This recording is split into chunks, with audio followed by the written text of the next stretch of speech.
Bonsoir. Donc moi, c'est Mélodie. Je vais vous parler du projet Créapolis.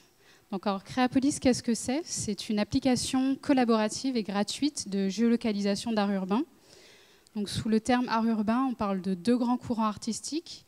D'abord, le street art. Donc, ce sont toutes ces interventions artistiques qui peuvent être non, pas du graffiti, mais de la mosaïque, du collage, des moulages, mais aussi ces grandes fresques que vous pouvez retrouver dans le 13e arrondissement, par exemple.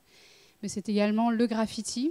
Donc c'est lettrage que vous pouvez retrouver sur les voies ferrées quand vous prenez le train ou en haut des immeubles et qui sont réalisés de manière vandale. Donc voilà, ce sont ces deux formes d'art que nous souhaitons valoriser dans notre application.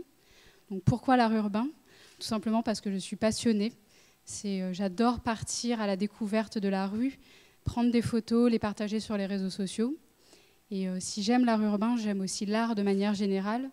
Et ça m'a amené à mener des études d'histoire de l'art et ensuite des études d'ingénierie en projet culturel. Donc dans ce cadre-là, j'ai rencontré Jacob Durand, qui est un étudiant mexicain qui est venu à Paris pour monter un projet mêlant numérique et art urbain. Donc après 2 années de master, je me suis raccrochée au projet et ensemble, on a créé Créapolis.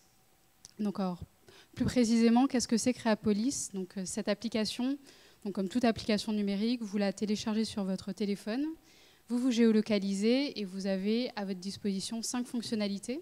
Donc, la première fonctionnalité, c'est la carte, où vous retrouvez un répertoire des œuvres présentes dans l'espace public. Donc, on a fait le choix de ne pas montrer toutes les œuvres pour que vous puissiez avoir aussi la surprise d'aller découvrir ces œuvres présentes et vraiment garder l'émerveillement. Vous avez aussi des parcours que l'on crée avec des territoires, mais aussi avec des guides urbains. Vous avez un répertoire pour créer vos propres parcours selon la ville dans laquelle vous êtes, ou bien si vous avez un artiste que vous aimez, voilà, découvrir le travail qu'il peut mener. Vous avez votre profil, où vous pouvez retrouver toutes les photos que vous avez prises avec l'application, soit sous la forme d'une galerie, soit sous une forme cartographiée et géolocalisée.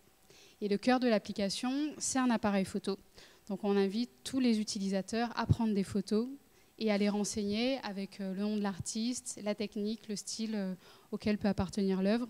Après, si vous ne connaissez pas le nom de l'artiste ou cette technique, il y a toute une communauté qui fait partie de ce projet et on est là aussi pour compléter les photos et aussi être dans un aspect ludique de découverte de l'art urbain.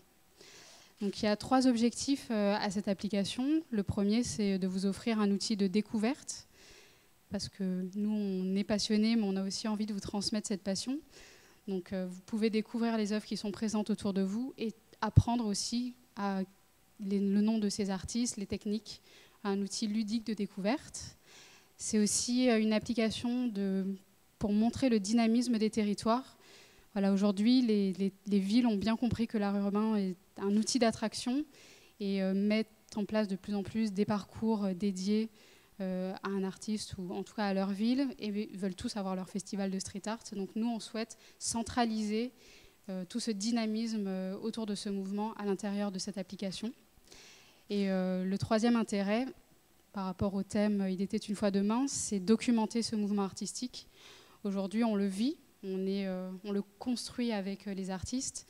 Donc l'idée, c'est de faire de chacun de vous une sorte de conservateur de ce musée à ciel ouvert. Donc voilà, on vous invite à géolocaliser toutes ces œuvres merveilleuses.